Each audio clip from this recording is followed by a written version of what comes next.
Корабль тонет с 5 тоннами боеприпасов юпасов. Командование, нам нужна экстренная помощь. Ответьте, черт возьми, мы сильно тонем. 5 hours ago, 14 bomb-laden drones rapidly took off from their launch pads. Each carried explosives equivalent to 40 kilograms of TNT. SAR satellites had been locked onto a Russian cargo ship in the Caspian Sea days earlier. The signal to trigger the Ukrainian drones came from those satellites.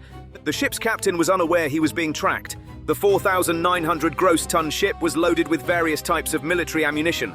The Russian captain was cautious. Instead of anchoring at Russia's Olya port on the Caspian Sea, he had anchored in the Volga-Don shipping canal. The ship's choice of anchorage was no coincidence. Waiting offshore instead of at the dock spread the risks. The 110-meter-long Russian cargo ship, Port Olya 4, was carrying approximately 5,000 tons of Iranian-made Shahed 136 and Shahed 238 body parts, electricals avionics modules, and 122mm rocket ammunition. The Russian captain believed this move guaranteed the shipment. Everything looked safe for the cargo in this inland port, 800 kilometers from the front line. However, Ukrainian intelligence had obtained the shipment's timing and route days in advance. The detection was multi-sourced. Japanese commercial SAR satellites provided the first key data. Synthetic aperture radar works at night and in clouds. It detects ship tracks even when AIS is silent. The hull shape and anchor chain track were selected in the SAR images. Reflection patterns confirmed waiting at anchor. Satellite passes were superimposed. The drift angle was measured at each pass. The anchor period was calculated to be 4 to 6 hours. This window was sufficient for the operation. Ukrainian drones had to move in a coordinated manner. There was no room for error for the operators. Signal intelligence was the second layer. According to the data, a multi-axis single-wave attack seemed possible. The mission objective was clear. It was not to detonate the ammunition. It was necessary to sink the ship in a controlled manner. The cargo and the supply chain would also be buried.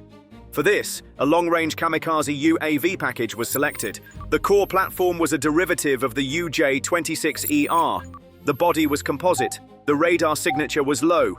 The speed was in the 150 to 180 kilometers per hour range. The guidance system operated on a GNSS/INS hybrid. There was electro-optical confirmation during terminal approach. A low-altitude flight profile tracking sea level was used. The warhead was in the 40-kilogram class. Fragmentation and semi-penetrating options were planned. The UJ-26ER could fly up to 1,200 kilometers with additional fuel. Therefore, the ship's distance was not an issue for the operation. The package consisted of 14 UAVs and 12 of them were attackers. 2 of them were relay observation. As of 5:25, the attack package received its final synchronization. The attackers were divided into 4 groups.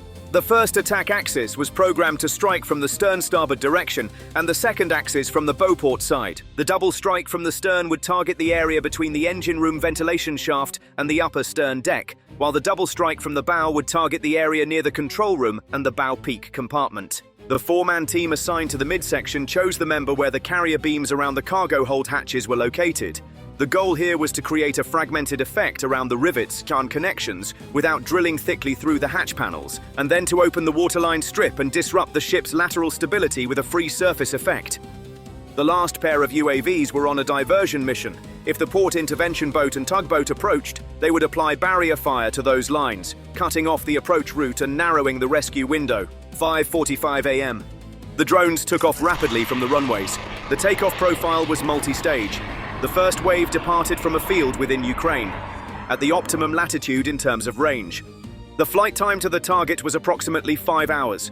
The first wave reached the waypoint at low altitude, with an economical power setting and a GNSS-INS blend, where it synchronized with the second wave. Most of the drones flew in the 20 to 60 meter band, referenced to the sea surface, while 2 flew in the 300 to 500 meter band in relay visual control flight. The small composite fuselage and low speed could fall into the slow sea surface echo class in coastal surveillance radar Doppler filters. This led to the port security initially logging it with a low priority tag. The first hit occurred at 10:28. A UJ-26ER 40-kilogram HE frag warhead struck near the aft upper deck. The explosion blew open the thin plates around the engine room ventilation shaft and started a fire in the cable trays with the damage control circuits. The purpose of this first hit was to jeopardize the operation of the fuel pumps and generators, as well as the supply to the firefighting pumps. The second hit, which occurred within 30 to 60 seconds, struck near the waterline on the starboard side. it partially penetrated the hull, sending fragments inward, and local flooding began. The third and fourth impacts were recorded in succession in the midsection, around the hatch cover and the port waterline strip. Connections around the cover broke, heavy smoke and hot debris rained down onto the deck, and the first list to starboard occurred. At this stage, an emergency was declared from the bridge. Port security mobilized 2 tugboats and a patrol boat. However, at 10:31, the fifth hit to the bow caused a short circuit in the control room's electrical panels, cutting off the main power, darkening the bridge, and switching the remaining systems to emergency battery mode. There were 2 more critical details in the Ukrainian attack plan during the terminal phase. First, each drone had a short-term PPS/INS-weighted blind approach course in case of GNSS jamming. This ensured that even if GNSS degraded in the final 3 to 5 kilometers, the route remained within tolerance. Second, physical effect diversity was applied. Some warheads were selected for fragmentation high explosive, others for semi-penetrating delayed settings, thus targeting both a bowl-shaped cavity in the outer hull and beam fracture inside. The 6th and 7th hits, which came between 10:33 and 10:36, produced a large tear in the starboard side. Water intake accelerated. The crew decided to abandon ship at 10:38. Lifeboats were lowered, the fire spread rapidly, and the temperature rose around the engine room at the stern. However, the combination of shock and heat that would detonate the large mass of ammunition was kept below the threshold as planned. The goal was to sink the ship and submerge most of the cargo. At this time, the port side managed to shoot down 2 UAVs with short-range anti-aircraft and infantry fire. However, the effective reduction of the attack package from 14 to 12 did not disrupt the tactical plan, as the critical strike tasks had been distributed among the first 8 UAVs. At 10:41, the 8th strike hit the lower belt of the midship. The ship listed 5 to 7 degrees to starboard, the free surface effect increased, and the remaining pump capacity was insufficient to stabilize the list. The 9th and 10th hits, arriving between 10:45 and 10:49, targeted the area around the shaft tunnel at the stern. The propulsion line connections were damaged, the fuel oil mixture spread under the deck, and the fire intensified. The 11th and 12th strikes became a barrier to port interventions. The towboat's approach route was blocked by an explosion, delaying close approach. 2 UAVs on relay duty provided mesh connection and telemetry throughout the attack. In the final minutes, a data dump was taken with backup credentials, and image recordings for BDA were collected at the center. 40-kilogram class warheads were distributed around the waterline belt and empirically weak areas, ventilation shafts, cable trays, control panels, eliminating dependence on a single critical strike. This rendered the defense's "repair 1 point, save the ship" reflex meaningless. The anatomy of the damage on the ship clearly showed the result. In the first minutes, power loss, followed shortly by pump supply problems, then multiple water ingress and listing in the middle stage, and finally structural fatigue and loss of stability in the final stage. When intervention was delayed, the ship quickly heeled over and capsized within the second hour. The water that poured in completely disrupted the balance through the hatches and open tiers. In the images released at 14:32, many parts of the ship had sunk. The complete sinking of the ship would take more than 6 hours. Within about 6 hours, the Olya 4 sank completely. All the Shahed parts and ammunition it was carrying were buried in the sea along with the ship. In its initial statements, the Russian side claimed that the ship had sustained minor damage. However, a few hours later, photos of the wreck leaked onto the internet. The photos showed the Olya 4 completely submerged near the port. The Ukrainian side announced that the attack had been successful. Satellite images also confirmed the location of the wreck. Smoke rising from the sunken ship was visible from 10 kilometers away. Open-source verification teams matched images from 3 different perspectives along the coastline and geolocated them. Coastal architecture, crane silhouettes, and light poles were used as references. Ocean current models were used to determine collection and disposal areas based on the risk of drifting debris from the cargo. For the first time on this scale, OSINT outputs aligned so clearly with local authorities' field records. The Russian Ministry of Transport issued a brief statement in the evening. The cause of the incident is being investigated. The possibility of sabotage is being considered. The Astrakhan Regional Administration announced a navigation warning temporarily closing the iron field. The nature of the cargo inside the Olya 4 as it sank became the most critical element of the operation. On August 14, 2025, the General Staff of the Armed Forces of Ukraine reported that Ukrainian forces had carried out an unmanned aerial vehicle attack on the Russian-flagged cargo ship Port Olya 4, which was carrying equipment and ammunition related to UAVs from Iran to the Olya port in southern Russia, and that the ship was partially submerged. Satellite images dated August 19, 2025, show Russia's efforts to salvage the remaining cargo. The Ukrainian General Staff stated that the port of Olya on the Caspian Sea is an important logistics center for Iran's shipment of military supplies to Russia. Although official statements remain scattered, images from the field have effectively ended the debate. Each of these parts was a link in the chain of shipments sent from Iran to Russia. It was also reported that electronic control units belonging to the Shahed 238 model were on board the ship. A Shahed production set weighed approximately 200 kilograms. The ship could have been carrying a total of over 5,000 tons of military equipment. This amount could have been converted into hundreds of kamikaze drones for use on the front lines. Each Shahed has a capacity to carry 40 kilograms of explosives. With its cargo, the ship had the potential to carry over 12,000 kilograms of warheads.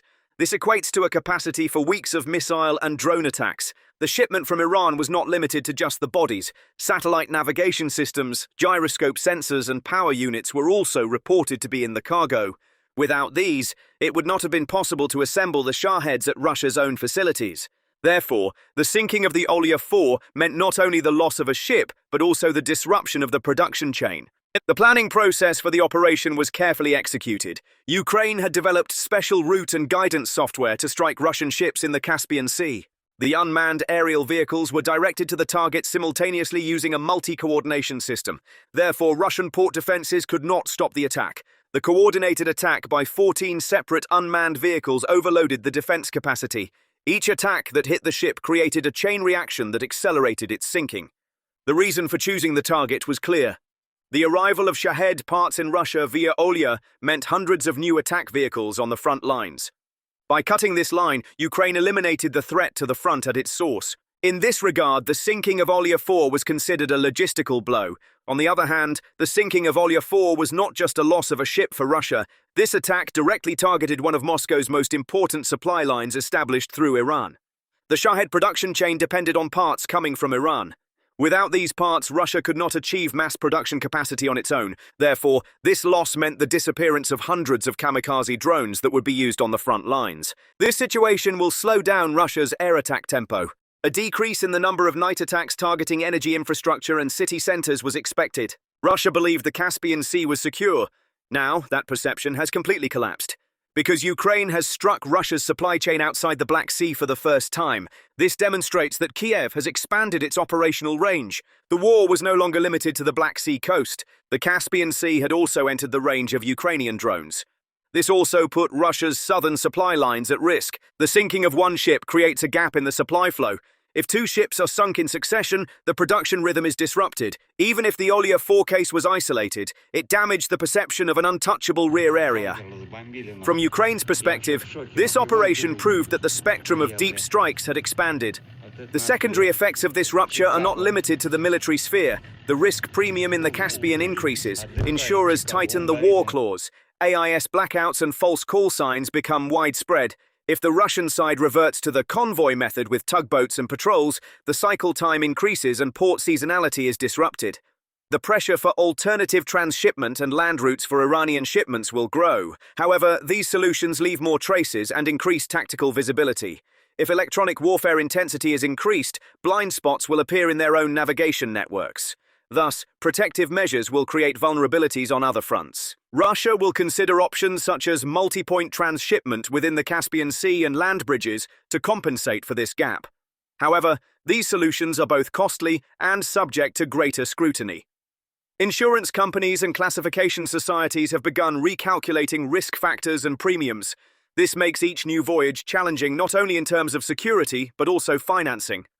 On the diplomatic front, coastal states have begun preparations for an extraordinary technical meeting titled Maritime Safety. With this move, Ukraine both cut the line coming from Iran and shook Russia's perception of security. In terms of the course of the war, this had a much greater impact than the artillery duels on the front lines.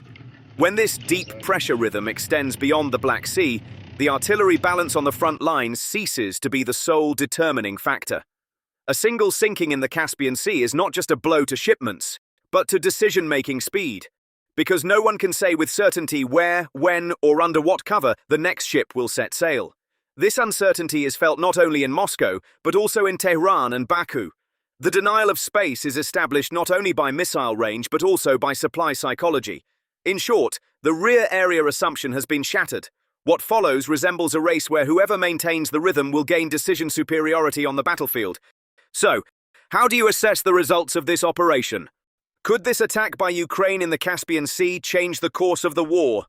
Don't forget to share your thoughts in the comments, subscribe to our channel, and like our videos. Thank you for watching.